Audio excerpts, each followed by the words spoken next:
Ya baik, Assalamualaikum warahmatullahi wabarakatuh. Pemirsa TVRI Sumatera Utara dimanapun berada, kembali lagi jam 3 sore ini kita markombur bercerita tentang isu-isu terkini yang tren, ya kan.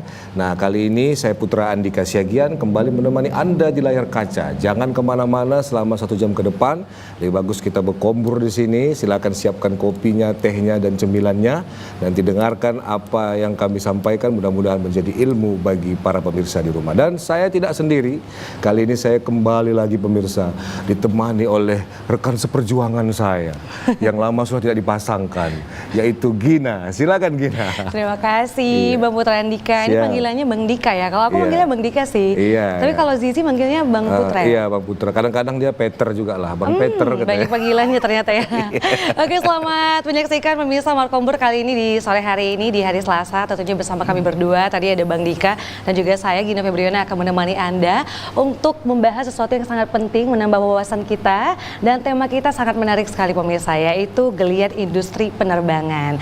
Nah pemirsa, tentunya ya kita akan membahas tentang industri ini ya, tidak hanya menjadi tulang punggung mobilitas global, tetapi juga merupakan pilar penting bagi ekonomi dan pariwisata di seluruh dunia.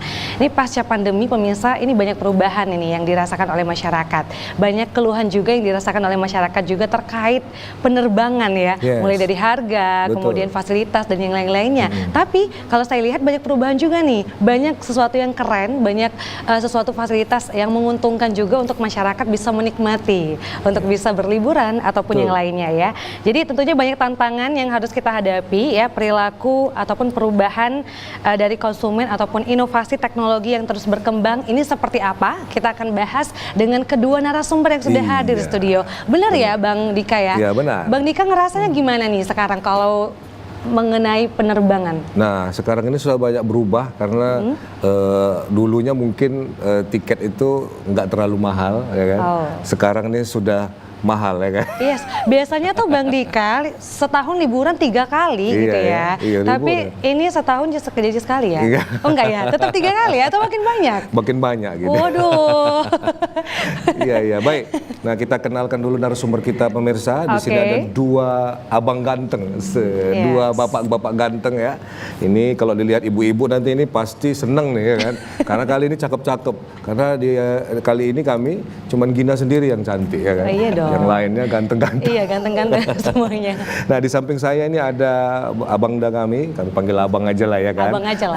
Bang Yani Yudawirawan SSITMT selaku akademisi ya. Assalamualaikum Bang Yani. Waalaikumsalam. Apa kabar, sehat Bang? Alhamdulillah luar biasa. Alhamdulillah sehat. Luar biasa. Siap nanti spill Bang ya mengenai geliat industri penerbangan ini. Siap. Karena kita lihat sekarang ini sangat sangat mulai banyak nih jam-jam penerbangan tujuan-tujuan penerbangan domestik bahkan luar negeri. Nanti kita korek-korek. Di samping Gina ada siapa? Silakan. Di samping saya juga sudah hadir seorang pengamat pariwisata pemirsa, yaitu ada Bang Wahyudi MM. Halo Bang Wahyudi. Halo Mbak Gimana Gina. kabar hari ini? Luar biasa. Luar biasa. Ini pada semangat semua nih narasumbernya. Iya. Jadi pemirsa juga harus semangat dong. Oke, nanti bisa melalui line telepon kita ya Gini ya. Silakan para pemirsa yang ingin melakukan dialog interaktif kepada kita, mau mana atau mau bertanya dengan 2 abang ganteng ini, silakan di 0811 6100 386. Sekali lagi 0811 6100 386. Ya, kami tunggu nanti mana tahu mau langsung berdialog, mau bertanya langsung ya kan. Baik, untuk pertanyaan pertama Gina, izinkan saya izinkan Bang Putra dulu untuk bisa mendahului Gina. Nanti Gina siapkan ya pertanyaannya ya. Jangan pakai pantun ya. Iya, lain sesi saya itu. nggak bisa balas pantunnya. Iya, itu lain acara ya kan. Ini markombur kita ya kan. Ini kita ke Bang Yuda dulu. Bang Yuda lah kita panggil ya kan.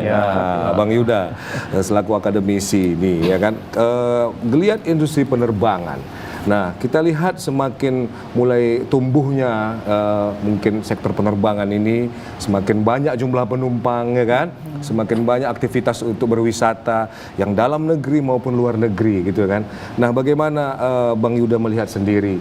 Apakah trennya positifkah gitu kan? Dan kemudian bagaimana sikapnya gitu ya terhadap naiknya nih jumlah traffic penerbangan ini, apakah sudah dipersiapkan ini SDM yang mumpuni untuk menyambut itu? Karena sebagaimana kita ketahui pastinya mereka ramai-ramai datang ke sini, jangan sampai mereka datang malah kita di sini tidak siap untuk menyambutnya. Silakan Bang Yuda. Oke, makasih Bang Dika. Jadi after COVID 2019 itu di 2019 tren dari geliat penerbangan kita sebenarnya tuh udah nanjak sekali. Nanjak ya? Nanjak dari 2019, 2020, karena di 2020 tuh hancur banget kan, itu pertama kali COVID-nya. Tutup ya semua ya? Tutup, bahkan ada beberapa bandara closing. Kebetulan saya pernah di Jayapura, jadi itu closing sekali, ditutup. Sebenarnya nggak boleh ditutup karena itu termasuk dari Fasilitas objek umum, ya, objek vital ya, ya, salah satu objek vital, jadi harus terbuka. Cuman karena kendala nggak boleh ada ya peraturan yang supaya penyakit tersebut tidak masuk, itu harus dilakukan. Cuman pada saat 2000 itu udah mulai nanjak nih di 2022, 23 dan 24. Di 2024 ini trennya sangat positif sekali karena terlihat dari traffic ya. Traffic rute-rute penerbangan yang dilakukan oleh maskapai airlines baik dari dalam negeri maupun dari luar negeri itu impact-nya dahsyat sekali Bang Dika. Kemudian yang harus kita lakukan untuk menghadapi hal tersebut adalah satu, semakin banyaknya rute penerbangan yang dibuka sekarang, kemudian pengembangan SDM dari sektor transportasi harus disiapkan. Makanya kebetulan saya dari akademisi dari Politeknik Penerbangan, jadi kita Politeknik Penerbangan itu di bawahnya Kementerian Perhubungan ya. Jadi kita sudah mempersiapkan gimana SDM yang akan nanti lulus ditempatkan untuk mensupport geliat penerbangan tadi, baik itu airlines-nya. Karena airlines itu juga berhubungan dengan bandar udara juga. Jadi gimana personil bandar udara, personil dari airline atau maskapai tersebut bisa terisi. Kalau nggak salah ada staf darat, ada staf udara gitu ya. ya. Fasilitas sisi darat sama fasilitas sisi udaranya, personilnya harus bisa dilengkapi. Jadi seperti itu. Jadi memang trennya udah bagus sekali, naik sekali. Bisa kelihatan sekarang kan harga tiket ya. Udah banyak sekarang pariwisata, jadi banyak yang internasional datang ke sini, kemudian yang domestik juga lumayan banyak. Terbukti dengan banyak tempat pariwisata yang dibuka Bang Dika. Dari Sabang sampai Merauke tuh. Jadi ya sekarang udah pada bisa healing lah. Karena COVID juga sudah relaksasi ya, udah jauh lah. Insya Allah jauh. Ya. Gitu. Insya Allah jauh lah ya. Insya Allah jauh. Nanti ada season kedua atau season ketiga. Jangan lagi. Ya. Nah, Abang ke Bang Yudi dulu. Sabar gini. Nah, Bang Yudi. Nah, dari sisi pariwisatanya ya kan. Nah, ini datang nih dari luar negeri ke tempat kita ya kan, melalui berkembangnya sektor industri penerbangan ini. Nah, bagaimana kita anak bangsa ini untuk menyambutnya? Karena kan kita ini terkenal ramah ya kan, terkenal misalnya suka senyum ya kan, kemudian hangat ya. Kita melihat sekarang kan anak-anak generasi Z sekarang ini mungkin kurang dari segi itu gitu, komunikasi. Benar. Nah, bagaimana mungkin persiapan kita untuk menyambut itu, jangan sampai mereka datang ke sini malah nggak mau lagi datang dan tidak mau merekomendasikan. Nah, silakan Coach. Iya, ini penting sekali sebenarnya Bang Dika, karena kan kita tahu kenapa Gen Z itu komunikasinya juga minim ya, karena kan mereka sudah terpapar dengan teknologi gitu. Jadi mereka itu justru aktifnya di dunia internet gitu. Jadi kalau udah berpapasan, sementara kan ini pariwisata berhubungan langsung nih, ya people to people gitu ya. Betul. Jadi orang itu senang kalau kemudian dijamu, dilayani. Nah, sisi komunikasi SDM kita nih yang perlu kita persiapkan. Sehingga ketika tamu datang, mereka bertanya, tentu dong yang dari luar negeri, dari domestik sendiri kan pasti mau nanya sesuatu, mereka mau ke siapa gitu. Sementara kalau SDM kita masih ya diam-diam saja, oh Pak silakan buka di Google aja, silakan dicari aja. Itu kan kayaknya kurang ya. Sementara kan kita ini bisnis pelayanan. Orang akan tertarik kembali lagi ke kota kita kalau memang pelayanannya bagus.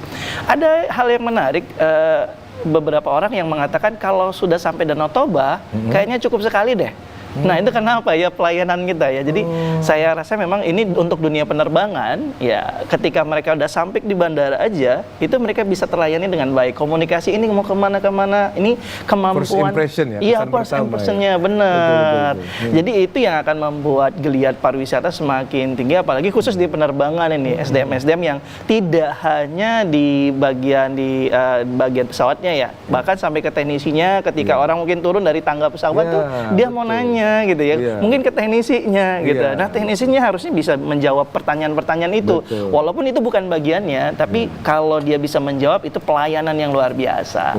Iya benar. Kayaknya memang SDM itu harus dilatih komunikasi dengan baik, komunikasi efektif, komunikasi pelayanan. Gitu. Berorientasi pada pelayanan. Oh iya benar. Karena mereka turun dari pesawat ya Pak ya, yang dijumpai langsung staf-staf darat itu ya kan. Benar. Gimana Pak Yuda menanggapinya? Ya, jadi saya setuju sama Bang Yudi. Jadi kita dari kementerian, kenapa saya ngomong kementerian karena aspeknya ada dari situ. Kita tuh dibekali Serkom, Bang Dika. Serkom ada tuh standarnya sertifikat ya, berarti kompetensi. Jadi kalau kita nggak punya license, kita nggak bisa kerja tuh di airlines, di bandara. Seperti itu. Jadi based on-nya adalah license. Karena kita kan standarnya nasional sama internasional. Jadi kalau mau ke standar internasional dia ada license. Jadi kalau mau jadi terbang misalnya, mau jadi pilot harus punya license-nya. Kalau nggak punya license nggak bisa, nggak bisa pakai sertifikat doang, dia harus ada license. Nah setuju banget tadi yang dibilang sama Bang Yudi tadi. Kalau nggak ada soft skill, terutama tadi dibilangin, kita juga memproduksi namanya teknik yang buat ground handling ya. Ground handling kayak tadi tuh, yang masangin garba rata, dia punya license juga tuh. Nggak ada license nggak bisa kerja di sana. Nah, itu harus dibekali communication skill, tadi soft skillnya. Kalau dia communicationnya bagus, itu bener. Itu yang bisa membentuk karakter seseorang. Jadi ya, kalau lagi santer-santernya berakhlak tadi lah. Jadi communicationnya bagus, jadi udah pinter communication, itu udah bagus banget. Setuju banget sih kalau communication skill. Padahal dia cuma ngarang-ngarahin garba rata itu aja kan. Tapi ternyata semuanya harus ada sertifikasinya, ada license-nya ternyata ya memang nggak boleh main-main Bang. Ya, namanya kita ingin memajukan Indonesia gitu ya. Kita pikir bisa sertifikat tanah yang dibawa. Jangan dong. Bisa ya. Tapi Bang Putra ya, tadi Pak Yani sampaikan ternyata penerbangan kita juga semakin meningkat sekarang, banyak orang yang pergi ke sana kemari, termasuk juga masyarakat Indonesia yang juga terbang ke dalam negeri gitu ya. Berarti berbeda dong dengan yang viral selama ini yang katanya tiket makin mahal, jadi lebih enak keluar negeri nih. Tapi kalau menurut Bapak gimana Pak? Apakah memang lebih sedikit nih ya masyarakat yang pergi ke dalam negeri atau bagaimana? Iya, jadi Mbak Gina, saya mundur flashback di zaman COVID. Kalau nggak salah waktu itu menterinya Pak Jonan di tahun 2019 itu beliau menerbitkan tarif batas bawah sama tarif batas atas. Itu yang memagari supaya airline itu nggak rugi-rugi banget. Gitu. Jadi ada tarif batas bawahnya. Jadi itu salah satu faktor ya. Selama itu masih sebenarnya itu bisa agak turun lagi ke bawah. Tinggal nanti pemerintah atau Kementerian Perhubungan gimana merevisi peraturan tersebut. Salah satu dari salah banyaknya. Yang kedua, kenapa tiket domestik lebih mahal ketimbang luar? Jadi di Indonesia itu buat di dalam negeri itu ada pajaknya, ada PPN, aftur di PPN-in. Kalau di luar kan enggak. Karena bahan bakarnya itu juga. Mungkin nanti mungkin ada pembahasan juga mungkin dari Kementerian Perhubungan ya terkait sama Kementerian Keuangan mungkin ya. Salah satu kenapa kalau saya dari Jakarta misalnya, Jakarta ke Malaysia itu lebih murah ketimbang dari Jakarta ke Medan. Iya, itu mau saya bilang tadi. Iya, karena memang ya mohon izin banget di situ kalau di dalam kan semuanya kena PPN ya, tapi buat luar kan enggak. Makanya kenapa dulu pernah saya daripada lewat lebih mahal, kebetulan juga peak season dan habis, lewatnya harus transit ke Penang dulu baru ke Jakarta. Tapi habisnya lebih murah, cuma 1.500.000. Kalau biasanya 2 juta, 3 juta. Jadi seperti itu. Itu sudah jadi penerbangan internasional jadinya kan? Ya. Ke sana dulu. Kemudian yang ketiga, sebenarnya biar lebih bersaing, masukin dong airlines luar negeri di dalam, kan belum ada buat domestik. Dicabutin semua tuh. Semuanya Lion Group. Sorry sebut nama. Garuda. Kemudian coba dimasukin misalnya Air Asia yang low cost carrier itu lumayan buat persaingan lah. Jadi ya budgeting atau nilai batas bawah dan sebagainya buat tarif itu bisa ya bersaing. Tapi sekarang kan memang dicabut ya, penerbangan internasional ini nggak boleh Iya. gitu ya. Jadi untuk memulihkan Oke. sektor transportasi juga sih Mbak. Jadi ya supaya yang penerbangan domestik ini bergeliat kayak tadi yang dibilang Bang Dika tadi, supaya bisa masuk juga. Jadi intinya uang itu jangan keluar. Jadi uang yang di Indonesia balik lagi ke Indonesia. Tapi nggak ngaruh kok, banyak yang liburan juga kok, ya kan? Banyak banget gini kan. Kalau ke Penang berobat dia, bukan nggak- liburan. Berarti nggak ngaruh, orang Nggak Indonesia ngaruh. banyak duitnya, ya kan? Iya ya. Nggak juga lah, harusnya dikurangi juga lah, ya kan. Berarti Iya. kalau misalnya dikurangi gitu, bisa saja. Pernah kan dulu sampai Menteri Perhubungan yang sekarang ini sampai membantu supaya tiket tuh bisa lebih terjangkau gitu. Bisa sebenarnya, ini kan kalau nggak salah lagi mau dibahas sama Pak Budi Karya. Ya, Pak Budi Karya. Sampai nanti mungkin sampai beliau masa terakhir di Oktober ya kalau nggak salah, terkait perubahan tarif ini ya nanti kita tunggu aja Bang Dika. Semoga tarif batas atas sama bawah itu bisa, intinya tuh bisa menguntungkan sila kelima lah, keadilan Iya. sosial bagi seluruh rakyat Woi, Indonesia. Mereka, ya kan. Nanti ya digeser ya Coach Sudi, digeser tapi ke atas ya. Dua-dua dari batas atasnya ke atas gitu ya kan. Yang bawah ke atas juga gitu. Oke, saya ke Bapak Wahyudi nih. Bapak sampaikan Ya. tadi Gen Z kita juga udah keren-keren banget. Mereka Betul. mempromosikan Iya, pariwisata Indonesia melalui media sosial pastinya, digital Benar, gitu ya Bapak ya. Tapi kalau menurut pandangan Bapak sendiri, apakah memang semakin banyak nih jadinya peningkatan minat wisatawan Nah, ya? iya. Apalagi juga didukung tadi perjalanan internasionalnya juga dibatasin gitu. Kira-kira gimana Pak? Ya, kita bisa lihat sebenarnya di media sosial ya untuk di Gen Z itu justru anak-anak Gen Z sering memviralkan lokasi-lokasi domestik gitu. Dan ini kan bisa membuat masyarakat baik internasional mau berbondong-bondong. Saya perhatikan ya di Kuala Namu ya, pasca Covid kan masih sepi banget ya. Beda sebelum Covid itu rame banget, tapi ketika saya barusan ngantar tamu kita dari Jakarta, itu masih terbilang nggak terlalu rame ya, nggak terlalu rame. Yang paling penting adalah anak-anak kita ini sudah bisa membantu nih, Gen Z ini sudah membantu pariwisata kita. Cuma memang sekali lagi kalau dengan peraturan untuk biaya ya, untuk biaya saya lihat masyarakat Indonesia tidak terlalu memikirkan itu karena ada bagiannya yang memang ya mungkin masyarakat menengah ke bawah lewat luar negeri gitu, tapi yang banyak dari kita udah ikutin aja karena tadi ya bayar pajak ya. Iya, Berarti kan ini membuat kita jadi lebih cinta negara ya, nggak ada masalah bayar mahal tapi kemudian bisa membangun negara. Dan ini kan sektornya banyak karena kalau penerbangan ini makin maju kan di bandara itu bukan hanya dari maskapainya aja. Di situ kan juga ada tenan-tenan lain yang itu Iya. bisa jadi oleh-oleh jadi makin tumbuh subur gitu ya. Betul. Dan yang lainnya memang yang paling penting adalah generasi SDM kita nih harus benar-benar dilatih itu untuk komunikasi, apalagi anak Gen Z itu sekarang bahasa asingnya kan bagus ya. Nah, jadi banyak turis-turis yang akan semakin hadir ke Indonesia lebih bersemangat lagi. Walaupun mereka ujung-ujungnya tetap aja kalau ke Singapura, ke Kuala Lumpur, Ya, Kuala Lumpur. kan tetap ke bandara kita gitu, mau lewat manapun gitu ya. Iya. Yang paling penting adalah kita memperbaiki nih penerbangan di Indonesia, baik iya. yang di udara, di daratnya Iya, gitu. stafnya Ini tadi ya. iya, jangan sampai ketika kita masuk dari luar negeri nih datang ke bandara kita toiletnya kurang nyaman Nah, gitu iya, kan. betul-betul. Ini kan yang harusnya walaupun mereka di bagian kebersihan, kemarin saya ada memberikan motivasi juga buat para pegawai-pegawai di Angkasa Pura Aviation ya di Kuala Namu itu ya mereka dimotivasi bahwa kerja itu adalah ibadah. Wih, Iya. sedap sekali. Nah, ini salah satu persiapan kita agar teman-teman itu benar-benar mencintai pekerjaannya. Dan kalau udah mencintai pekerjaannya, pasti pelayanannya akan lebih baik lagi. Ini kan bisnis jasa sekali lagi ya. Oke, Coach Jadi- Sudi, kita tahan dulu. Oke, Kerja baik, adalah baik. ibadah tadi ya. Oke, nanti kita sambung lagi Coach Sudi ya. Ya. Kita akan break dulu. Mari kita dengarkan lagu berikut ini dari Nero Band. Silakan.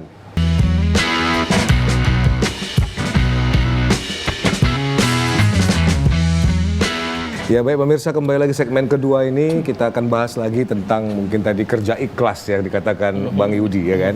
Kerja ikhlas, jadi semangat pelayanannya sangat luar biasa ya kan.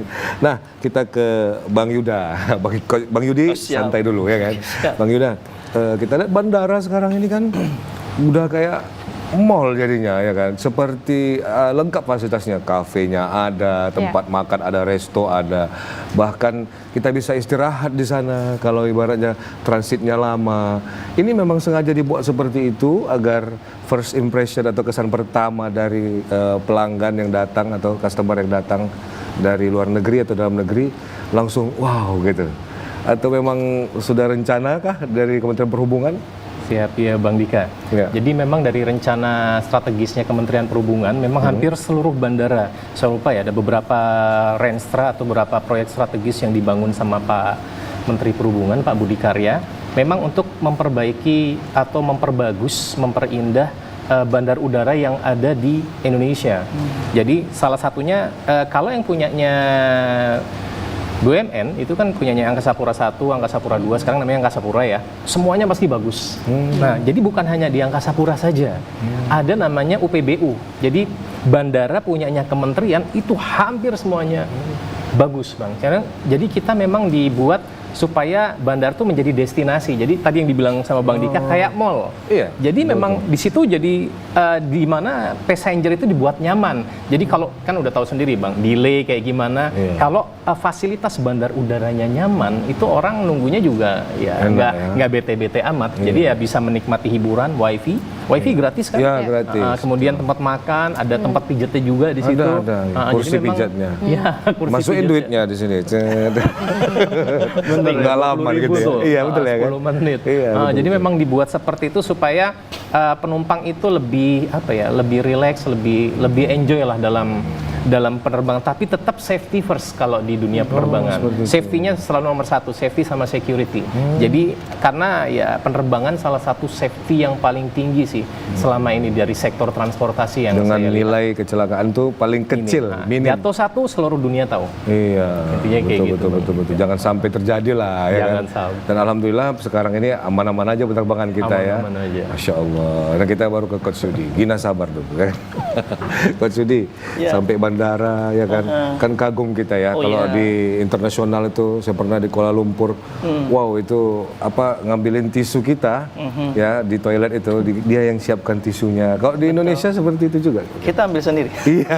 Tapi pengalaman saya ya di Jogja ya kan Iya. memang Kulon bandara Progo, itu ya. iya bandara itu seni banget ya. Saya kan lebih cepat datang gitu ya ke bandara supaya pernah pengalaman soalnya ketinggalan pesawat kan gitu. Tapi kalau kita lihat di bandara Jogja itu bukan hanya sekedar tenan-tenan saja, kafe dan lain sebagainya, tapi saya suka itu adalah adanya seperti ini ya Nero Band ini. band. Ada di situ. Saya sampai Ada band? Ada band Oh, di pakai sana plastik ada. juga gitu? Enggak. Mirip seperti ini Enggak ya? posisinya. Saya sampai betah lama ya kan. Kebetulan ya Pengen ketinggalan pesawat ya gitu. Enggak lah. Enggak. Ketinggalan kayaknya. Ketinggalan. Sebenarnya ketinggalannya kan lihat band. Enggak. Karena memang kebetulan saya lebih awal lah ya kan, Oh, 3 jam datangnya. sebelum berangkat karena memang urusan saya di Jogja udah selesai Ya, gitu kan. biar Saya nyaman. lebih awal Ya, betul, gitu betul. kan. Naik kereta itu jadi lebih nyaman ya, lebih cepat juga. Ya sampai 3 lagu dari Chrisye itu saya dengerin, wow, Oh, cakep banget mantap gitu ya. ya. Dan bukan hanya lagu tapi nari-nari juga ternyata ada. Jadi ini memang bandara menjadi pusat ya kegiatan masyarakat di situ ya, memperkenalkan budaya kita. Budaya, Iya, betul, jadi betul. kalaupun dari luar negeri kan jadi tertarik, ini apaan sih gitu Iya, ya. betul. Dan bukan hanya sekedar tempat wisata ya, budaya, seni tari, seni musik dan lain sebagainya itu membuat mereka menarik. Jadi kalau kita katakan nggak hanya di fasilitas bandara saja, tapi bagaimana program-program di bandara itu bisa bermunculan, itu keren banget. Satu lagi gini ya, ke Apa Bang tuh? Yudi. Kalau kita dengar pemanggil itu pakai yang Ya, speaker information. itu, information itu kan. Kalau di Kuala Namu, Pak Yuda dia cuma 2 bahasa. Gimana? Inggris dan Indonesia. Iya. Tapi kalau di Jogja, di Bali, di Lombok itu menggunakan bahasa mereka. Mungkin kita bingung di sini ya. Benar. Pakai bahasa yang mana? Kalau pakai bahasa Batak, songono do. Oh, bingung dia Di ya. sini macam-macam ya. Macem-macem jadinya, ya kan? Iya. Itu gimana kalau menurut Bang Yuda sendiri? Salah satu hal yang menarik ya, Kak, kalau misalnya kita menggunakan bahasa daerah Oh tertentu iya, ya kan? iya. Jadi apalagi kalau dari Medan nih ya, bahasa apa namanya Bahasa Batak Medan itu ya, Bahasa Batak, tulisan Sanskerta Batak itu kalau dibuat ketika mereka turun itu kayaknya udah keliling Sumatera Utara gitu loh. Iya. Karena ada kan peta apa ya, ada Notoba ada, gitu Simalungun ada, terus kemudian bahasa Sanskertanya itu juga membuat menarik gitu. Tapi yang paling penting adalah masyarakatnya yang melayanin. Nah, Tadi benar itu dia, kan? Kita betul, masuk betul. toilet kita udah disiapin. Iya. Memang itu belum ya kalau di Medan Iya, kita ya. belum. Tapi setidaknya ketika mereka welcome ke toilet gitu ya, Iya. kemudian dibersihin Tas kita segala macam. diletakin, iya, ya tas kan? kita, Handphone kita disimpan. Iya. Nah, Oh, itu enggak. Itu kadang-kadang kalau orang Indonesia terlalu takut. jauh, Bang. kita jadi tak nggak usah mas gitu ya, takutnya diambilin. Iya, gitu ya. padahal enggak kan? Padahal enggak, iya. Jadi gitu. Dia cuma mau periksa aja, dan enggak sama aja. Terus sih. Ya. Jadi memang persiapan kita membuat bandara kita jauh lebih menarik. Banyak kan konsep, apalagi Gen Z itu kan kreatif ya. Jadi saya rasa dengan kreativitas anak muda kita serahkan mereka, sehingga karena sekarang ini bukan hanya orang tua saja itu yang mau penerbangan, anak muda jauh lebih banyak karena mereka punya kebutuhan untuk di media sosial mereka kan Ya, vlog gitu ya, betul, vlogger, dan jalan-jalan, sebagainya. Iya ya. benar, dan nggak ada masalah sih bagi Dan mereka. kemudian gini Pak Yuda, bandara sekarang itu kayaknya memang untuk kita anak muda ya kan? Karena dari turun mobil sampai ke pesawat jauh kali. Lutut awak sakit ya. Itu adalah alasannya. Silakan Gina. Iya, tapi gini-gini udah kemana-mana ya, Bang Iya, Dika ya. udahlah. Ibaratnya udah berserak-serak lah, keringat awak di mana-mana ya kan. Oh. Gitulah Saya ke kira-kira. Bang Yuda nih, Bang Yuda. Ada yang namanya In-Journey Aviation. Ya. Boleh dong dijelaskan sama kita itu apa ya? Karena memang itu kayaknya program yang memang berfokus untuk destinasi wisata melalui penerbangan gitu ya, Nah, untuk bisa iya. menarik perhatian ya. Tapi Iya. boleh dijelaskan dong Iya, makasih sama Mbak kita. Gina. Jadi memang ada In-Journey Aviation atau In-Journey Strategy itu sebenarnya program holdingnya BUMN.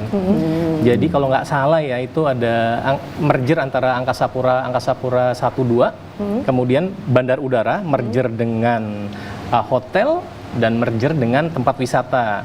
Ada kemarin kalau saya lihat itu ada studi juga airlines ini kalau nggak salah Garuda sama Pelita juga mau di mergerin, cuman saya nggak tahu masih ada kajian sama feasibility study. Nah dari sini ini tujuannya kalau nggak salah untuk meningkatkan pariwisata Indonesia yang Seven Wonders.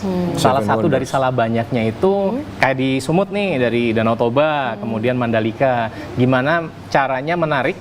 Jadi holding BUMN ini secara bekerja sama dengan entitas yang berbeda loh. Satu ngelola bandar udara, Ya, ya kan? betul. Kemudian satunya lagi ngelola hotel, tempat wisata. Nah itu kan beda semua. Transportasi ya kan. Jadi satu supaya meningkatkan gimana caranya manggil nih duit datang ke Indonesia, Indonesia, wisatawan mancanegara supaya datang ke Seven Wonders tadi. Jadi seperti itu, dan memang harus kita dukung jadi seperti itu. Seven Wonders itulah. Berarti sudah lebih baik ya sekarang karena banyak peningkatan nih. Apalagi juga kita lihat pelayanannya udah makin keren gitu ya. Kita baru masuk bandara aja, wah seperti di mana gitu ya. Handphone tuh kayaknya nggak bisa disimpan gitu ya, Bang. Ya langsung mau foto-foto Langsung, gitu iya. ya kan. Iya. Tapi ke depan ada PR ya Mbak Gina. Apa tuh PR-nya? Caranya adalah multimoda. Multimoda tuh transformasi sektor transportasinya harus kalau bisa jadi all in one kayak Singapura sama Hong Kong. Jadi All pada in saat one. masuk all in one itu ada di situ transportasi daratnya. Berarti kalau di sini kan ada kereta sama taksi ya. Iya. Iya.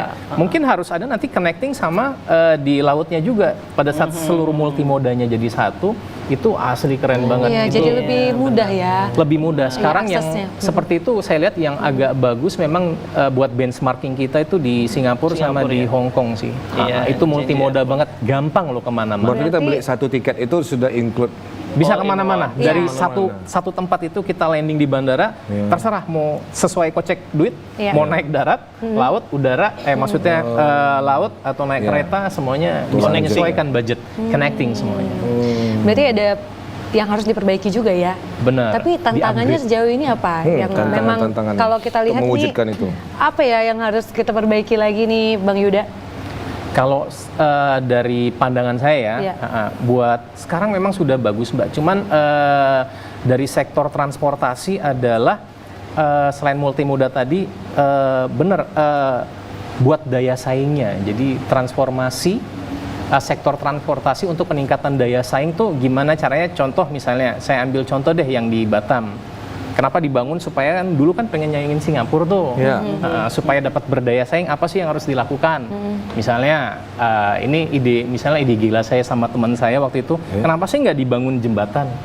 Cara Singapura sama Itu ini. kan bisa berdampak satu buat ekonomi. Cuman memang ada salah satu yang akan dimatikan ya, salah satu lautnya. Ya lautnya. Ya, laut. Iya. Nah, cuman kan buat potensinya daripada kalau di sana hotel mahal loh Mbak, nginapnya di Batam, wisatanya di Singapura. Iya. Itu lumayan nanti datengin banyak duit. Tapi biasanya kalau udah sampai ke Batam udah nggak berani lagi ke Singapura, nggak mau lagi. Udah nyaman, Pak. Di Batam juga banyak ini Iya, ya. banyak. Ya, tempat betul, wisata. betul. Banyak Jadi ini seperti banyak itu sih wisata. buat ningkatin. Ya, tiap ruko pijat. Bercanda saya. Nah, itu Bang, wisata lautnya ada. Iya, ada. Betul, Pengalaman betul, ya, betul. Pak. Pengalaman. Iya, Bang Putra nih. Bang Jangan Yuda. jahat dong. Bang Yuda, kan kayak ini udah mulai banyak nih nanti kan dibutuhkan nih SDM unggul nih. Bagaimana mungkin dari Kementerian Perhubungan sendiri menyikapinya gitu kan? Apakah sudah ada planning mungkin 5 tahun atau 3 tahun atau 5 tahun yang akan datang persiapan SDM ini jenis-jenis apa saja yang dibutuhkan, sertifikat atau license apa saja yang harus diiniin gitu. Kira-kira apa saja itu, Bang? Silakan. Iya, Bang Dika, makasih. Jadi di Kementerian Perhubungan tuh ada BPSDM, Badan Pengembangan Sumber Daya Manusia Perhubungan. Itu tuh mereka udah men-state 5 sampai 10 tahun ke depan buat di bandar udara. Jadi buat di matra udaranya saya nggak terlalu ke matra darat sama matra Matra lautnya. ya. Matra jadi. Mantep banget Di matra ya. karena terkait penerbangan Iya, kan. udah matra udara. Jadi lulusan-lulusan yang dibutuhkan sudah kita persiapkan. Salah satunya misalnya pemandu lalu lintas udara. Pemandu lalu lintas Semakin udara. menggeliatnya seandainya nanti bakal nambah lagi, itu pesawat dan lain sebagainya yang dibutuhkan adalah salah satu pengatur lalu lintas udara tadi, air traffic controller. Air traffic controller. Dan itu tersebar di 7 tempat. Hanya ada 7 tempat di 7 Indonesia. tempat untuk di sekolahnya. Indonesia, punyanya Kementerian Perhubungan. Nanti saya sebutin. Cuman yang satunya lagi adalah teknik pesawat pemeliharaan pesawat udara (TPU). TPU, teknik Pesawat pemeliharaan tambah banyak, harus ada dong yang benerin sama yang melihara. Salah satunya teknik pesawat udara. Nah, sekolahnya itu cuma ada 7 tempat. Kalau di Kementerian Perhubungan. Ya. Untuk daerah Sumut nih, one and the only, satu-satunya Politeknik Penerbangan Medan. Bang Medan. Kemudian kita pindah lagi geser Sumatera Selatan, Politeknik Penerbangan Palembang. Turun lagi ke bawah, Politeknik Penerbangan Indonesia Curug. Oh, Itu yang menghasilkan pilot dan lain sebagainya. oke. Kemudian geser lagi ke tengah itu Akademi Penerbang Banyuwangi, khusus buat penerbang aja. Kemudian geser lagi ada Politeknik Penerbangan Surabaya. Oke. Naik lagi ke atas ada Politeknik Penerbangan Makassar. Dan paling ujung timur, the one the only juga buat mengembangkan SDM daerah timur, Timur. Papua, Politeknik Penerbangan Jayapura. Itu yang paling kece tuh. Karena bandara paling banyak di Indonesia, khususnya punya Kementerian Perhubungan, karena lulus nggak harus kerja di airline aja loh. Kerjanya bisa di Kementerian Bisa, Perhubungan, Bang iya, Dika bisa, sama iya. Mbak Gina. Nah, buat di Jayapura, itu di Poltek Bank Jayapura. Jadi seluruhnya diproduksi di Poltek Bank Jayapura untuk meningkatkan pengembangan SDM yang ada di sana. Ya, Wah, keren mungkin kan sekali stafnya ya. itu aja ya kan. Kita masih Iya. bisa nggak ya? Masuk Poltek Bisa Mbak kalau mau jadi pramugari ada terus. Iya, bener kali penawaran. Di Palembang saya jadi tuh. inilah yang ngelap-ngelap ban pesawat aja lah ya. Cocok. Kan kita masih muda, Bang. Cocok. ya. Bang Yudi. Bang Yudi Langsung terlalu semangat jujur. ya. kan kita perlu yang ngelap-ngelap ban tapi ganteng gitu Iya. ya. Selama ini kan yang ngelap-ngelap ban kayak ban nih wajahnya itu kan kayak enak gitu. Iya, tapi ini kan sudah lama berarti ya ini Poltek Bank ini Iya, ya. Politek Bang Sudah lumayan lama Mbak Lumayan lama. berdiri. Kira-kira gimana untuk siswa-siswi yang di Iya. sana? Apakah mereka juga siap untuk bisa bergabung di industri penerbangan? Heeh. Wah, sangat siap sekali Mbak, karena tadi saya bilang sama Bang Dika juga, untuk bekerja di airline sama bekerja di bandara minimal punya license. Sama sertifikat kompetensi. Yang ngeluarin siapa? Cuman ada di Politeknik Penerbangan yang ada di Kementerian Perhubungan itu.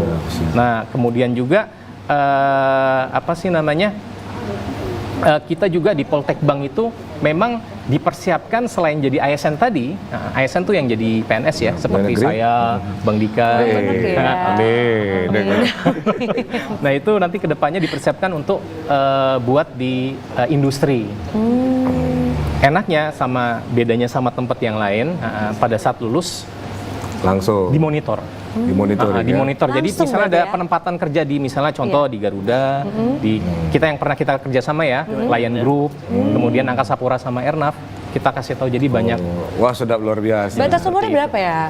batas umur masuk Poltekbang itu Nah, kalau nggak salah 23 atau 24 bisa gitu lah, kita ada. 23-24 Mas. Enggak, iya. Kayaknya Sisanya kayaknya kita nih 23 24 tahun lagi. Oke. Oke, kita komplek dulu ya Bang ya. Oke. Bang Yudi ya, Bang Yuda. Baik pemirsa, kita akan kembali saat lagi. Mari kita dengarkan lagu dari Nero Band. Silakan.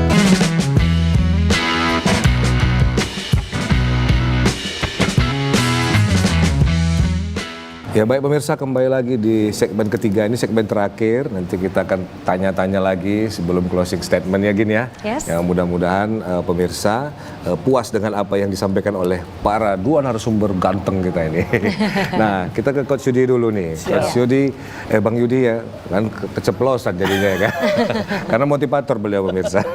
Nah, Bang Yudi sendiri mungkin pernah melihat gitu kan para awak-awak pesawat itu atau staf-staf bandara itu yang selalu membuat konten-konten ya kan, edukasi misalnya kan.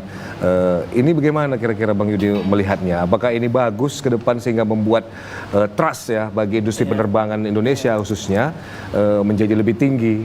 Kira-kira gimana Bang? Tapi tambah lagi nih Bang Yudi, Ya, tapi ada juga beberapa, maksudnya karyawan yang di bandara ya, staff-staff, tapi saya di bagian mana gitu ya, yang agak jutek gitu ya, tidak terlalu melayani apa namanya masyarakat gitu, ataupun para wisatawan. Kira-kira gimana? Mereka baiknya tuh kayak cuma sama turis, sama orang Indonesia sendiri, enggak gitu. Iya, coba Apakah Bang Yudi, itu juga harus perlu diperbaiki ya? Atau memang seperti itu stylenya ya? Ya apapun latar belakang kita kan kita harus belajar ya. Kalau berdasarkan buku yang ditulis kalau S. Dweck tentang growth mindset, fixed mindset ya. Sebenarnya kalau negara maju, dan insya Allah kita ini kan negara maju ya, kita harus memang berpikir growth mindset, siap terima kritikan, nggak langsung baperan, nggak langsung emosian. Ini yang harus kita perbaiki karena memang kan apalagi kota Medan ya, dikit-dikit panas ya, senggol langsung kan barusan aja nih ya kan, masalah parkir aja udah ribut gitu. Bergesekan langsung ya. Tapi kita memang harus belajar terus deh. Kalau kita pengen, karena gini, kalau pariwisata kita maju, penerbangan kita juga maju, kan wisatawan datang gitu ya, itu kan banyak uang masuk tuh dari luar ke kita. Jadi kan perekonomian juga berkembang. Kita lihat kemarin masalah COVID saja, itu kan Bali jatuh gitu ya. Iya, Nah betul. ini kenapa nggak kita buat kebalikannya dengan peningkatan SDM kita, pelayanan maksimal. Nggak hanya tamu itu kan nggak dari luar, dari dalam juga tamu gitu kan.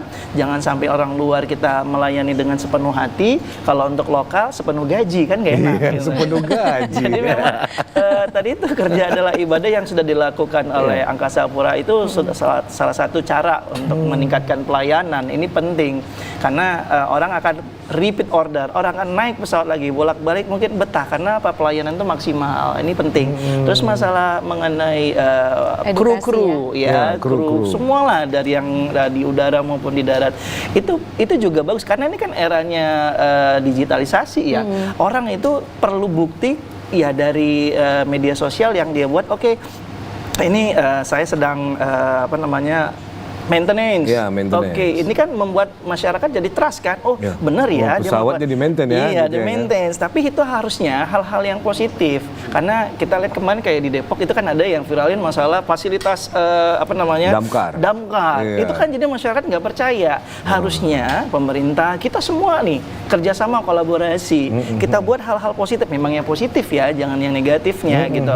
Karena jadi masyarakat makin trust dengan pelayanan kita. Lihat ya, bayangkan ya dari pilot dia memvlog gitu ya, gimana dia sholat dulu gitu ya, kan doa bagus, ya kan? itu kan wah saya aman nih. Nah, ternyata kita baru tahu orang itu mau terbang itu doa dulu gitu ya, karena kita pikir dia terbang aja. Ya, terbang aja gitu. Ternyata ada prosedur-prosedurnya ya. Benar. Kan? Satu lagi yang perlu kita perbaikin di penerbangan ini adalah masalah bagasi kita ya. Kan viral ya kemarin main campak-campakin aja gitu ya. Padahal kan ada barang-barang kita. Ini kan juga merugikan gitu loh. Bukan dari kita sendiri secara keseluruhan, tapi dari maskapainya sendiri kan dilihat itu, oh si maskapai ini ternyata timnya untuk bagasi dilempar-lempar begitu. Kita perhatikan itu, bayangkan kalau di Jepang itu sendiri kan untuk ngetakin bagasi benar-benar disusun. Kalau kita kan melempar aja, ini harus diperbaiki. Jadi kalau masyarakat semuanya, termasuk pelanggan ya, yang ikut terbang itu penumpang, ya sebisa mungkin itu membuat penerbangan itu bersih, bandara bersih. Jangan sampai bantal nih ya dibawa pulang kan gitu. Ada ya. Jadi kan bantal ya dibawa pulang. Jangan sampai dong gitu. Jadi karena itu adalah fasilitas untuk semuanya. Iya. Nah, ini kita perlu berpikir growth. Ya menurut kalau bertumbuh, S2 iya bertumbuh, karena kalau penerbangan maju ya daerah kita maju, ekonomi kita juga maju, ini berdampak pada semuanya. Saya yakin dan percaya itu. Wih, Bang Putra, mantap. Mbak Jadi Gina. harus semuanya Semua ya. dong, iya. Semua pihak tuh Rame-rame. harus bekerja sama dan Iya, berkolaborasi. collaboration. Jadi nggak hanya pemerintah dan juga Iya. perusahaan saja, tapi juga masyarakat juga harus ikut mendukung gitu ya. Yes lah. Saya ke Bang Yuda. Bang Yuda, ini gimana sih dari Kementerian Perhubungan, kemudian perusahaan sendiri untuk memastikan bahwasannya seluruh staf-staf yang tergabung dalam industri penerbangan ini juga aman gitu ya. Iya. Supaya juga kita aman untuk perginya, karena kan kita kayak kadang ada was-was takut apakah Iya. memang pilotnya cukup tidur gitu, Iya, ataupun cukup mereka tidur. memang terjaga, tidak bebas ada yang narkoba, narkoba misalnya, gitu. ya kan? Satu lagi ada yang WA saya, dia nggak mau nelpon. Ya, yang dewa ya. Kenapa sih kok pesawat sering delay? Nah, semua Seperti sebabnya. apa? Singkat, coba silakan Pak. Oke, yang pertama tadi memang nggak usah takut naik pesawat karena salah satu moda transportasi yang paling secure dan paling safety. Yang kedua kalau terkait oknum tadi, pilot yang menggunakan Ya. narkoba kah atau ketiduran, Atau kurang tidur, sebenarnya pilot itu kan jadi ada aspek kayak ngelihat SWOT-nya itu mungkin dia kecapean atau seperti apa ya. Cuman memang medical check up buat pilot itu sangat-sangat dahsyat sekali. Buat terbang semuanya dicek Mbak Gina. Jadi nggak main-main itu. Mau pergi cek Iya, semua. dia dicek semuanya medical check up karena memang tadi safety first. Jadi membawa penumpang itu tanggung jawab si pilot tadi, pilot in command tadi. Jadi ya memang intinya nggak usah takut lah walaupun kemarin ada oknum dan sebagainya itu biasanya kalau udah seperti itu license-nya disuspend, dibekuin, di freezing, bisa seperti kemudian ya proses hukumnya tetap berjalan, Bang Dika. Kemudian yang terkait tadi, kenapa sering delay terus? Nah, ini coba Pengen ceritain. tahu apa di balik layar Spill, itu. Spill Spill dong ya. sedikit. Jadi sebenarnya Apa, ada setiap penerbangan ada slot time. Slot time itu gimana ya ngomongnya ya? Jadi ada waktu-waktunya. Cuman memang kebanyakan diinfokan due to operational reason, Iya. karena alasan operasional. Jadi memang kadang setiap airline itu pesawatnya terbatas, Mbak. Apalagi Garuda juga pesawatnya terbatas. Iya. Jadi memang satu pesawat itu nggak hanya bisa satu rute doang, bisa 2, 3 atau 4 rute. Misalnya nunggu dulu nih, misalnya pesawat dari Medan ke Jakarta, nunggu dulu nih dari Pangkal Pinang kah atau dari Palembang kah, itu yang bisa bikin jadi sekalinya terlambat, delaynya bakal Merembet ke berjajaran, semuanya. merembet semuanya. Jadi seperti itu. Cuman ke depan dari Kementerian Perhubungan akan memperbaiki terkait dari segi Jadwal slot kali time ya. sama jadwal tadi.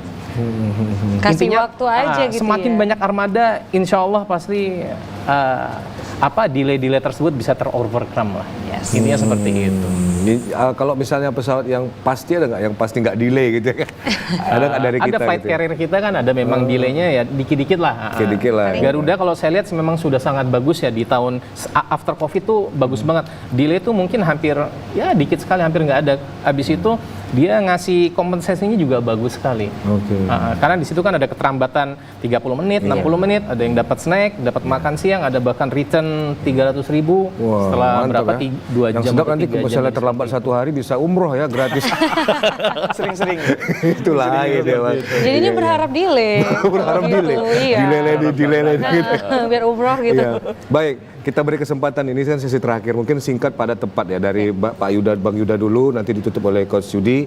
Mungkin closing statementnya ya kan, himbauan, ajakan kepada pemirsa di rumah. Silakan dari Bang Yuda dulu. Buat saya, buat teman-teman, buat masyarakat Indonesia, yuk kita tingkatkan pariwisata Indonesia. Kita visit yang Seven Wonders tadi.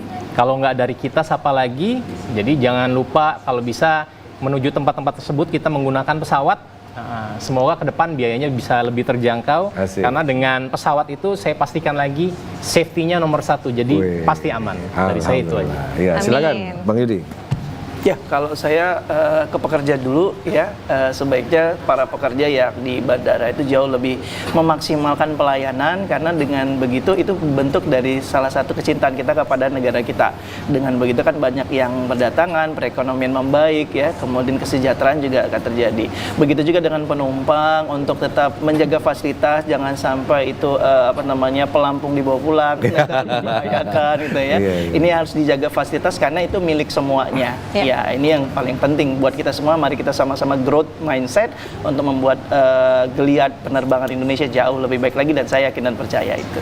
Oke, baik, terima kasih Bang Bang Yudi. Yuda, terima kasih Bang Yudi. Sama-sama. Semoga tidak kesal lagi kalau kita undang gitu ya kan, tidak jerah ya kan. Iya, terima kasih atas kedatangannya ke TVRI. Siap. Baik pemirsa, mungkin inilah akhir dari Markombur kita kali ini. Mudah-mudahan apa yang disampaikan tadi bisa menjadi edukasi pelajaran ya bagi pemirsa. Jangan jerah ingin terbang di domestik maupun internasional dari bandara manapun di seluruh Indonesia, karena dari Kementerian Perhubungan sudah pasti menjamin keamanannya ya. Saya Putra Andika Siagian undur diri bersama rekan saya. Dan saya Gina Febriana, terima kasih atas perhatian Anda. Tetap terus saksikan Markombur pemirsa setiap Senin sampai dengan Kamis pukul 3 sore pastinya. Kalau begitu terima kasih, selamat sore dan sampai jumpa.